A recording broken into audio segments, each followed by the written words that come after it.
The obvious for me is just buy a better quality of what you have, right?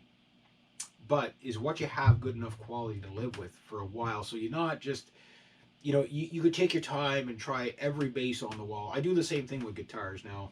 I'm a little bit ridiculous with the guitars. There's like 10 guitars in this room. I think if I look under the bed, there might be more. I don't know. And I've owned, I think, 54 guitars is what I'm up to in my lifetime so far. Some of them, most of them, really good. Some of them, okay, they were junkers, but I counted them right. And the guitars in this room are like, like it's some pretty phenomenal guitars if you ask me. And the way I choose a guitar is very okay. Well, what's this going to give me different from the, if I've got two guitars out of the same scale length, and both humbuckers. Okay, what's this one going to give me over the other one, right? And what happens is you end up buying the same thing over and over again, right? With guitars. Well, bass can be the same thing. It's like, let's say you have one of these basses. I really don't like that B sound. Ooh, yuck. Said no one ever, but slap yourself for that. No, slap your bass for that.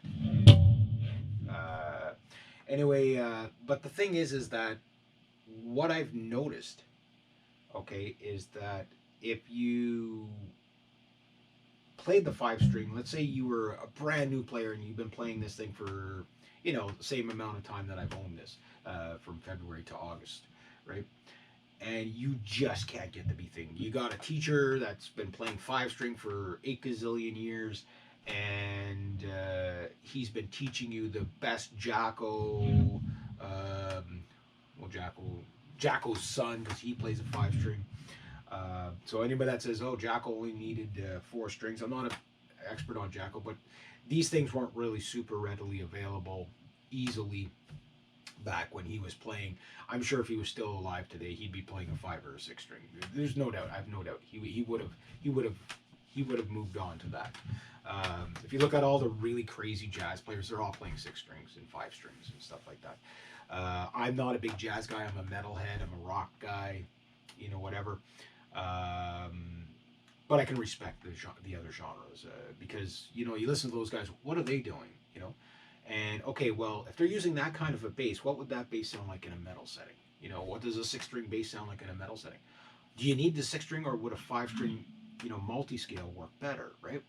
Um, and when you got this bass, these are the thoughts that you get in your mind. Okay, what if I have a four-string bass, a five-string bass, and a six-string bass, and maybe a fretless? And I have tried fretless basses, and again, playing violin, I know what the fretless thing is all about. The great thing about a fretless bass is there's zero fret buzz. It's a bass joke. Didn't say it was going to be a very good one, but anyway, yeah.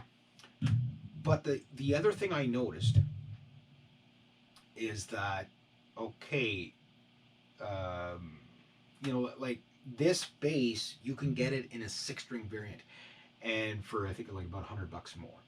Would I have bought the six string had I known about it? Yes, I would have. Because it was the same scale length and everything like that, and it would just jump me right to the chase of, where if I played the six string for this amount of time and I said, okay, you know what, I just can't get this thing.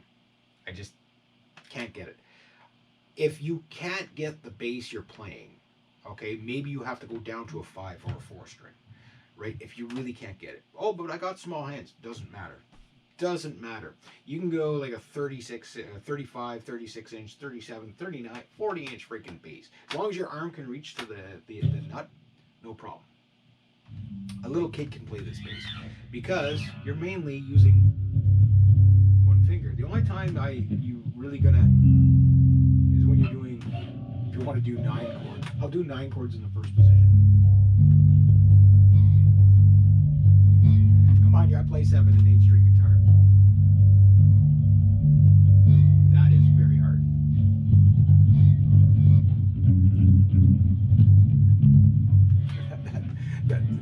that would be hard. Okay, you might have to get a shorter scale bass to really pull that off. But what about up here?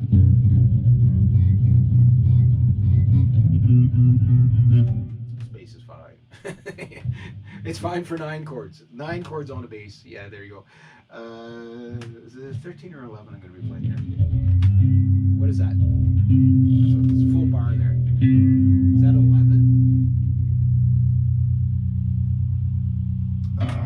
Anyway, but yeah, so if you're playing 9, 11, and 13 chord patterns on your bass, you might want a short scale bass for that. You're probably going to be, buying a short scale bass for that, or just going with the 4-string, which I don't know if you could do 11 and could you? I mean, or would it be like this? It'd be like, what's that? Would that be a 13? Yeah. Could you pull it up?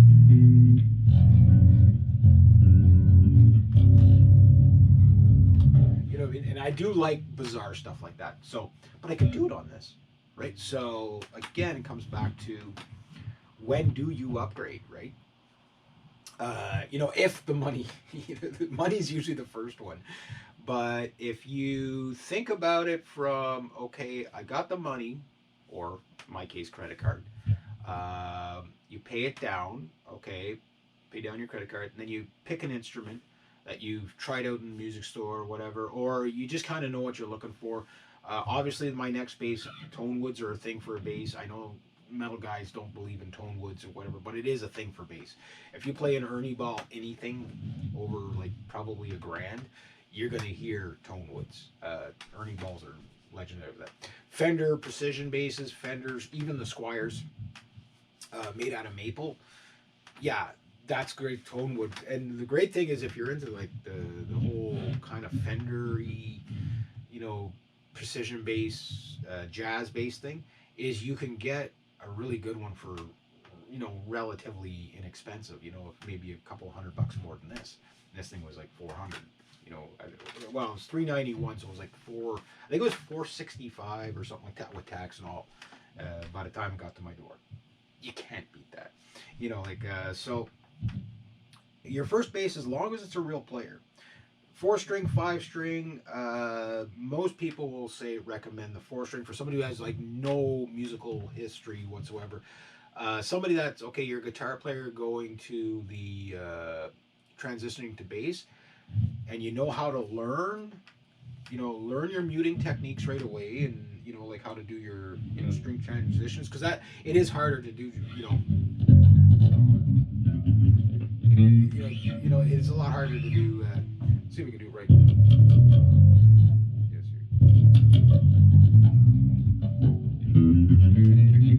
you know what I mean? Like string transitions.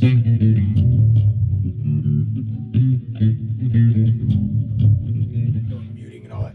So it's stuff you can practice, right? Again, on the spot, I'm not great at it, but the thing is that you can learn this stuff, right? And just jump right to the 5-string rather than buying a 4-string, 5-string, then a 6-string.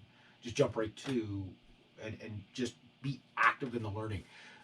Put aside the first, say, 6 months as, okay, the first 6 months, don't have high expectations on your playing level, because you're still learning the instrument. Once you can play the instrument and pay attention to the audience, or play kind of blindfolded, and your muscle memory is taking over, where you're going from a small guitar shape to a big bass shape, and you don't have to think about it. I noticed that the other day. I've had my 8-string guitar now for about a year, and the 8-string is not intuitive. I have to work to play that thing. I have to pay attention to it because my muscle memory is still thinking 6-string. Right, and when you play so many scales from 24 3/4 to 25 and a half to 26 and a half to 34 inch, you play so many scales down to like what's mandolin and ukulele, and stuff like that, and violin. So going from this to this, right? It does confuse you, your brain, of where to be on the neck. So less strings, like the 8-string. The 8-string is actually still wider than the bass neck, the 5-string. But I picked it up the other day, and I just started motoring on it. It's like, whoa, when I can play that 8-string as well and as fluent and as effortless as that my Gibson SGs, which my SG3 is the best playing guitar I've ever played in my life. And I know that's a bold statement, but anybody that's ever played that guitar, they're just going to be like, what is this? You know what I mean? I thought Gibsons were really supposed to suck. I said, no, they don't. You know, like that. But it's the short scale makes it easy to play, and your muscle memory picks up on it really, really quick. So you can do really crazy chords. It's still wide enough to shred on. But once you start spreading those frets apart, you know, your fingers want to go here, not here. You know, like they want to be, especially down here. Like, you know, you want. And with a bass, you're trying to play, you know, kind of on the edge of the fret. Cleans things up a lot. I play in the middle of the fret, but I find it's cleaner when you're almost on the fret. Dampens some of the buzzing a bit. So I'm trying to learn that technique. But now you're, you know, really spreading out there, right? So try as many basses as you can when you go to the music store. And the first thing you're going to notice, and this is what happens, you'll even see it with guitar players.